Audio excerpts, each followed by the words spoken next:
안녕하세요. 대소중학교 친구들. 자, 오늘도 미술 수업을 열심히 한번 해보도록 할게요.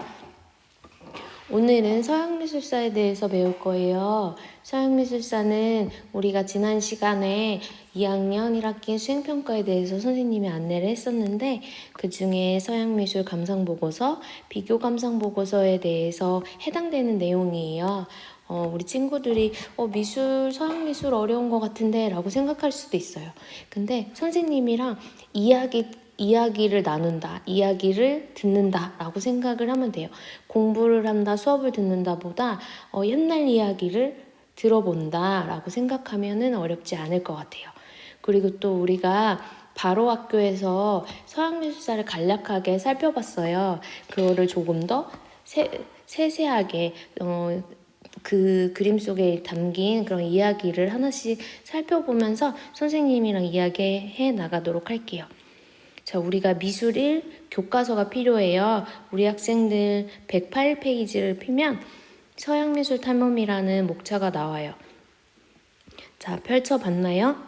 그곳에는 선사미술, 고대미술, 중세미술이 있어요. 이 부분에는 우리가 아직까지 회화라고 생각하는 작품들이 많이 나오지 않아서 우리가 그 다음부터 살펴볼 건데요. 110페이지를 보면 르네상스 미술부터 나와요. 자, 그러면은 선생님이랑 르네상스 미술을 한번 살펴보도록 할게요. 자, 르네상스 미술, 고전 미술의 부활. 14에서 16세기에 유럽 전역을 풍미하였던 르네상스 미술은 그리스 로마 문화의 부활을 통하여 인간성을 회복하고 자연의 사실적인 아름다움을 재현하고자 하였다. 해부학, 원근법, 명화법, 유화의 발명은 사실적이고 입체적인 표현을 가능하게 하며 회화에 혁신적인 변화를 가져왔다. 작가로는 다빈치, 미켈란젤로, 라파엘로, 또 북유럽 르네상스 작가는 여기에 판 에이크라고 하는데 우리가 얀반 에이크라고도 불리는 작가예요. 뒤로 브르헤 등이 있다라고 써 있어요. 자, 우리가 한번 르네상스 미술 부분을 살펴보도록 할게요. 자, 여기 한번 볼게요. 고전 미술의 부활이라고 하는데 이 고전 미술은 어떤 시대의 미술이 부활됐느냐 하면은요. 여기에 그리스 로마 문화의 부활이라고 되어 있어요. 그리스 로마 문화가 그럼 어땠을까? 그러면 우리가 앞에 있는 페이지를 한번 살펴보도록 할게요. 자, 그리스 로마는 어떠한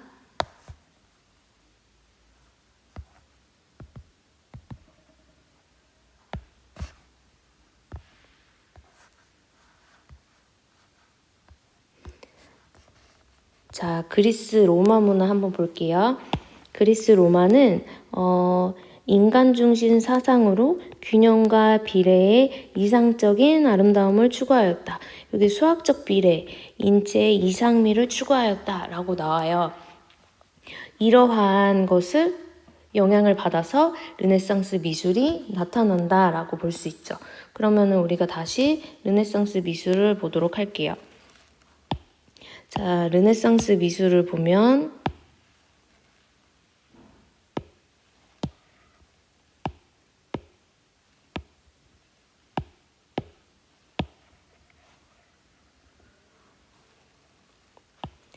자, 르네상스 미술을 보면 여기에 해부학, 원근법, 명암법, 유화의 발명 이런 이야기를 해요. 그리고 특징이 사실적이고 입체적인 표현을 하였다라고 나와 있어요. 그럼 우리가 작품을 한번 볼게요. 자, 원근법을 적용한 르네상스 회화 중에 라파엘로의 작품이 있어요. 자, 원근법이 뭘까요? 우리 친구들 원근법이 뭘까요? 원근법은 선생님이 조형요소와 원리에서 수업을 했었던 것 같은데 멀고 가까움에 대한 내용이에요. 자, 앞에는 사람이 크게 나타나요. 앞에는 사람이 커요. 그리고 뒤에는 사람이 조그매요. 그죠? 거리감을 나타내기 위해서예요. 가까운 것은 크게 보여야지 뒤에 있는 거와 거리감이 느껴지기 때문에 이러한 것을 원근이라고 그래요. 자, 그러면은 다빈치를 통해서 명암법을 한번 살펴볼게요. 여기에서는 우리가 스푸마토 기법이라는 것이 사용이 돼요. 스푸마토 기법은 다빈치가 명암법의 한 종류로 스스로가 만든 그런 기법인데 연기에 쌓이듯이 사라지듯 표현을 하는 거예요. 명암에서 딱딱 분절되게 밝고 어두움을 나타내는 게 아니라 자연스럽게 표현했다. 어두움과 밝음을 자연스럽게 표현했다라고 해서 스푸마토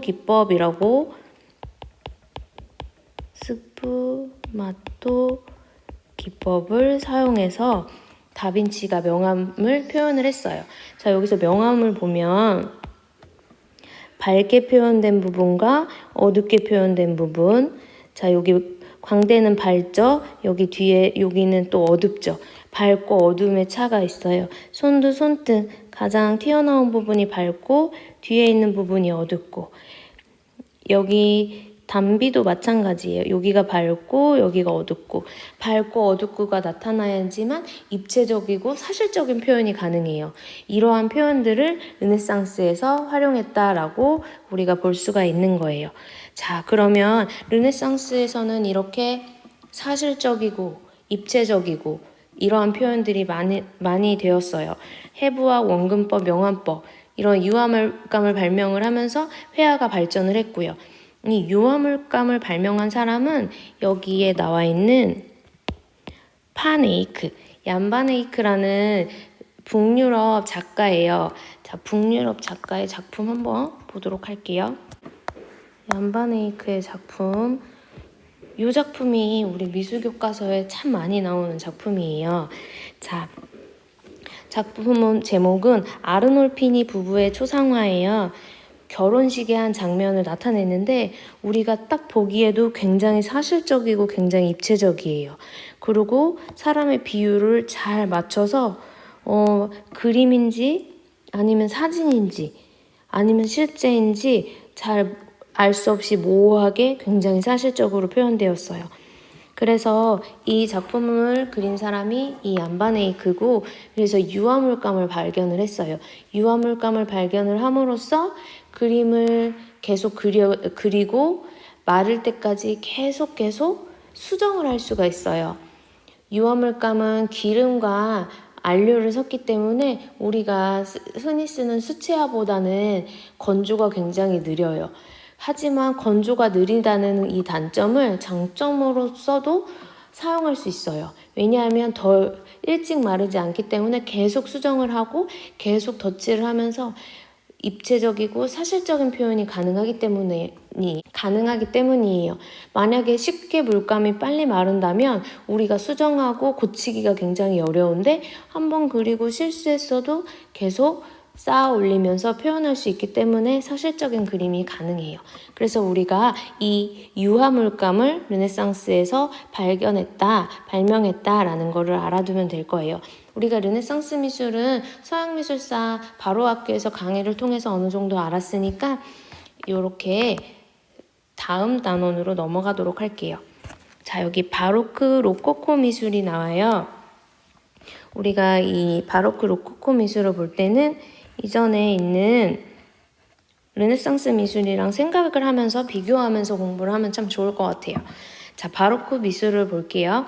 르네상스의 고전 양식을 탈피하려는 데에서 비롯된 17세기 바로크 미술은 역동적인 동세와 강한 색채 대비, 과장되고 불규칙적인 표현 등이 특징이다. 작가로는 루벤스, 렘브란트, 벨라스케스가 있으며 화려한 건축 양식으로 강력한 왕권을 대변하는 베르사유 궁전이 유명하다. 신교 국가에서는 시민사회가 발전하면서 정물화, 풍경화 같은 장르화가 발전하였다. 우리가 이 바로크 미술 요걸 읽는데 우리가 배운 내용이 참 많아요.